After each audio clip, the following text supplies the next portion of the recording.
Saudações, amigos do canal, tudo bom? Meu nome é Alex Pino e hoje, mais uma vez, vou falar como anda, como está a reprodução no Canaril Bahia. Vou aproveitar também para tocar em um assunto que recentemente algumas pessoas me perguntaram, viram algumas imagens que eu publiquei no Instagram, publiquei no Instagram. E quem não sabe, nós também temos um perfil no Instagram, alexpino.canarilbahia. Se vocês quiserem e desejarem, podem me seguir por lá. Seguir no bom sentido, obviamente, que esse negócio de seguir, esse negócio de redes sociais é um tanto quanto estranho, né? Antes de começar o vídeo, deixa eu mandar um abraço aí pro Carlos Alexandre, fez referência à minha pessoa em um vídeo dele. Fico muito agradecido, viu, cabeludo? Tá bonito que tá danado. Vou começar a juntar dinheiro aqui para fazer uma viagem para Turquia, conhecer melhor a Turquia e os encantos capilares que a Turquia nos provê, né? Mas primeiro tem que guardar dinheiro, né? A situação não é das melhores. Mas valeu, Carlos Alexandre, pela indicação. Muito obrigado mesmo, cara. Valeu, um abraço. Ó, ficou bala, viu, bicho? Daqui a pouco dá pra fazer até trancinha. Sim, mudando de assunto, voltando ao assunto, indo, vindo, essa confusão vocês já estão acostumados. A reprodução no mês de agosto, ó, bacana, creio assim, fazendo uma estimativa, né? Que eu vou atingir aquele meu objetivo que eu já tinha conversado com vocês, que é tirar os 250 filhotes. Acho até, depois dos últimos 10 dias, que vai passar, mas eu ainda vou ver se eu vou comprar anilho ou não e se eu vou continuar com a reprodução ou não. Isso aí mais adiante, lá para setembro, finalzinho de setembro, eu decido. Nesse momento nós ultrapassamos já os 50 filhotes anilhados.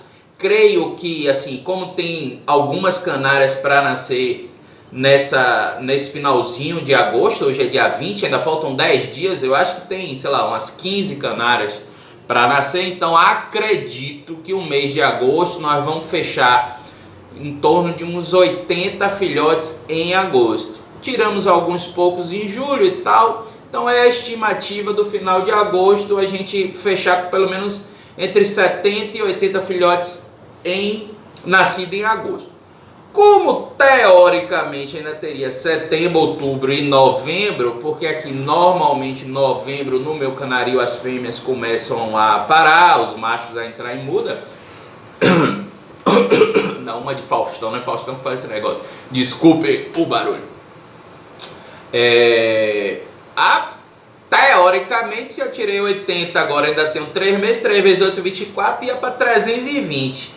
Se apertar mais um pouquinho e se algo que está me matutando aqui na cabeça acontecer, chega aos 400 com o mês de dezembro. Alex, por que você agora falou em dezembro se você diz todo instante que a reprodução no seu canaril normalmente termina em novembro? Porque esse ano foi atípico. Os meses de junho e julho foram muita chuva, vento, temperatura assim mais baixa, padrão Salvador, padrão Bahia, né? Quando eu falo mais baixa, eu tô falando temperatura de, sei lá, de 20 graus, às vezes dava 19, né? Sei lá, entre 19 e 21, 22. Isso é frio aqui para Salvador, tá certo? É até uma heresia para quem tá com temperaturas abaixo de 10 graus, até negativa lá no sul do país. Mas, temos que falar da realidade. O Brasil é imenso, já falei várias vezes.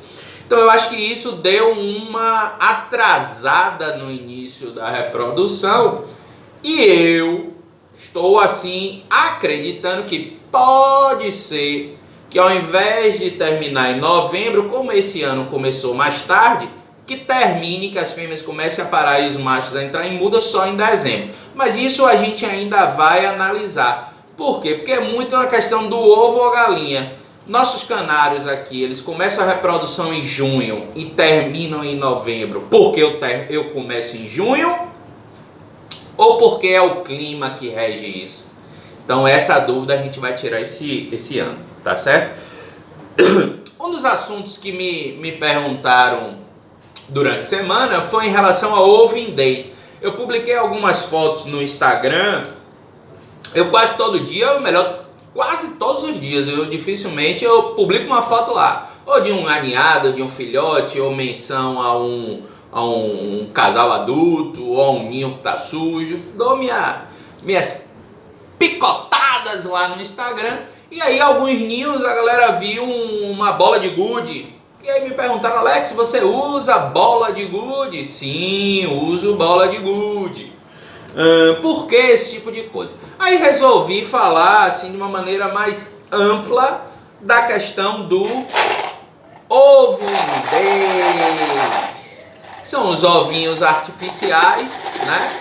Tem de vários tamanhos, cores, material também. Aqui eu tenho alguns aqui que eu trouxe lá do Canaril, porque toda vez que eu utilizo, eu coloco de molho na água sanitária, com um pouco de água sanitária, depois enxago bem, boto no sol e utilizo. Ou seja, se eu utilizei para uma fêmea, ou para fazer a troca dos ovos, ou para apoiar os filhotes daquele ninho, eu não reutilizo aquele ovo indês. Eu imediatamente coloco para higienização. Isso aí eu já faço há anos, continuo, tá certo? É para evitar, porque o ovo suja de fezes, de secreção, para transmitir um problema de um para outro é daqui para ali. Então assim, o ovo entrou em um ninho, ele sai daquele ninho direto para a higienização, ele não vai para outro ninho, tá certo? Primeira dica. Dica parece que eu tô falando um negócio e tal, que é o sabe-chão, sabe tudo. Não é isso. Eu tô falando como eu faço, tá certo? E explicando por que eu faço. Aí cada um tira as suas conclusões. Os ovinhos indês.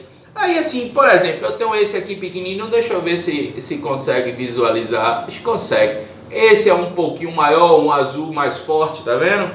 Tem assim também, ó. Tem esse menorzinho. E tem nossa querida bolinha de gude, que eu uso também a bolinha de gude, tá certo? Mas Alex, você utiliza os ovos indês pra quê? Fazer uma zoadinha, né? Perturbar o juiz, a galera que não gosta do barulho nos meus vídeos. Funciona assim. Primeira coisa é a substituição dos ovos verdadeiros à medida que a canária vai pondo por ovo indês, por ovo falso, né? Plástico ou outro material. Plástico ou vidro, acho que tem um outro aqui que é de outro material. Pois bem, Alex, eu aprendi desde cedo que a gente substitui os ovos enquanto as canárias estão pondo para que não nasçam os filhotes um a cada dia. É isso mesmo? Gente, assim, esse não é o motivo que eu substituo, tá certo? Acredito até que assim, não funciona assim. Essa é uma dos dogmas, né, mais antigos da canaricultura que todos nós aprendemos quando iniciamos. Não, a canária, pois, você troca, bota um ovo indês, porque se você deixar lá, a canária vai chocar e aí vai nascer um, no outro dia outro, no outro dia outro, no outro dia outro. Não é bem assim que funciona. Normalmente, a canária só começa a chocar a partir do terceiro e a grande maioria só a partir do quarto ovo. Então, teoricamente, eles vão começar a receber calor, serem chocados ao mesmo tempo. Então, assim, não é esse o motivo que eu troco, tá certo? Alex, mas você substitui. Por que você substitui? Eu substituo o ovo por ovo indês e aí eu uso só dois. Normalmente eu coloco de duas cores diferentes, eu raramente coloco, como eu tenho uma variedade muito grande, eu normalmente coloco duas cores diferentes, às vezes até dois tamanhos diferentes, para que acostume a canária a não se acostumar. Entendeu o que eu quero falar? Para ela não criar só aquele padrão. Então eu vario muito os ovinhos que eu utilizo. E substituo não para que nasça tudo de uma vez só. Não é, a minha visão não é essa. A minha visão é que normalmente quando a canária põe o primeiro, quando ela põe o segundo, ela muitas vezes ainda está fazendo ninho.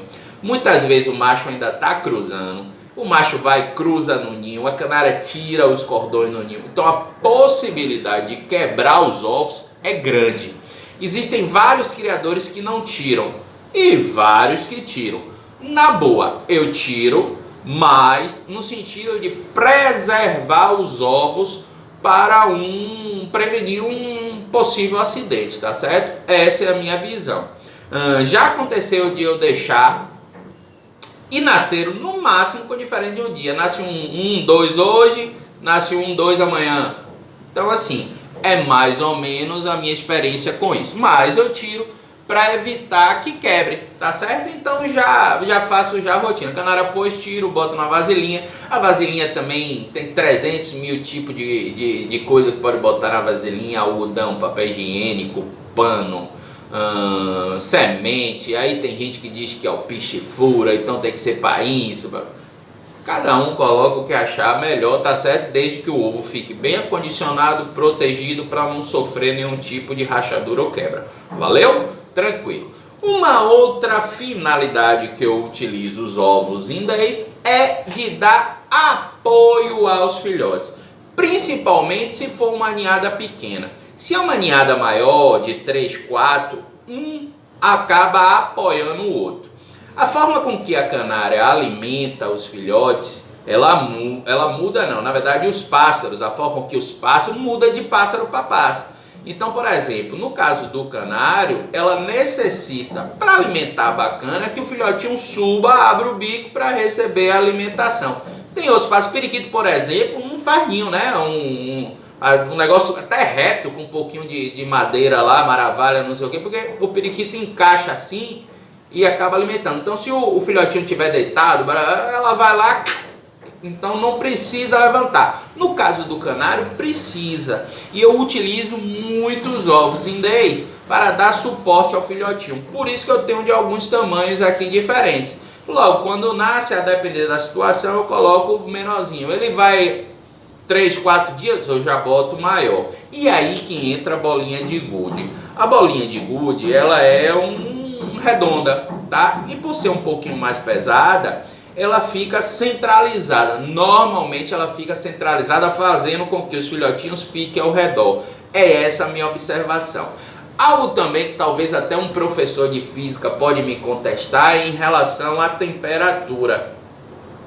Eu acredito que com a bolinha de gude, o material sendo diferente, eu percebo que a bolinha, pelo menos a minha sensação quando eu vou medir a temperatura do ovo, normalmente eu meço na bochecha, viu?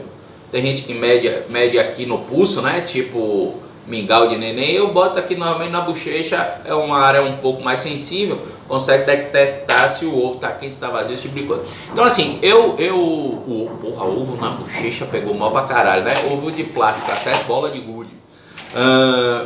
E aí assim, eu percebo que a bola de gude ela fica mais quentinha. Como a gente quer apoiar o filhotinho, mantê-lo aquecido, para manter a sua, digamos assim, o seu funcionamento orgânico melhor, o filhotinho ele tem dificuldade, ele não mantém a temperatura quando ele não está empenado. Então assim, ele se manter mais quentinho é fundamental para que ele fique mais espertinho, mais vivo, mais disposto a levantar e pedir comida. Então é assim, na minha visão, na minha opinião, a bolinha de gude bem bacana quanto a isso. Então eu boto, normalmente quando nasce 3, 4 eu boto 2, 3, 4 dias depois eu já tiro. Normalmente quando eu anilho, mesmo que seja uma ninhada com 2, às vezes até 1 eu tiro, porque aí eles já estão mais fortes, eles já conseguem levantar sozinho. Mas normalmente eu utilizo os ovos indês também para isso, para dar apoio, para dar suporte aos filhotes, fazendo com que ele fique numa altura melhor, que facilite ele levantar para pedir comida. Tem canária, as melhores de todas, que para no ninho, fica futucando o filhotinho para ele levantar. Mas tem muitas que infelizmente não. Então se o filhote não tiver esperto, perceber que teve uma vibração no momento que a fêmea pousa no ninho e levante, ele vai ter dificuldade para receber comida, porque a danada da mãe não é das melhores. Então assim, se ele já estiver bem apoiado, tiver uma posição mais alta, facilita que ele levante para solicitar comida, tá certo? Então assim, essas são minhas ideias, minha visão quanto à utilização. Não estou aqui mandando ninguém fazer não, tá certo? Só estou dizendo como eu faço. Aí cabe a cada um, tem diversos canais de YouTube, diversos artigos, vocês leiam bastante, assistam bastante, ouçam e assimile ou processe a orientação, a afirmação, o que diz os vários criadores que vocês têm acesso, tá certo? E processe e façam aquilo que dá certo para vocês. Eu sempre falo isso e continuarei falando. Se você tem um jeito de criar e dá certo, não vejo motivo nenhum para mudar. Seja o que eu falo ou seja qualquer outro. Se você faz de um jeito que dá certo, bacana! Tá resolvida a questão. Valeu? Muito obrigado. Passei um tempinho aí, uns 10 dias, né? Sem botar vídeo. Voltei de férias, trabalhando em home office, mas trabalhando talvez até mais do que se estivesse no escritório. Mas a gente vai, na medida do possível, colocando alguns vídeos aí. Se inscrevam no canal mais uma vez. Se inscrevam lá, me sigam. Se inscrevam não no Instagram, seguir, né? Me sigam no Instagram. E vamos compartilhar, vamos trocar ideias, vamos interagir. Eu acho que só assim a gente vai crescer, todos nós, um ajudando o outro. Valeu? Um abraço!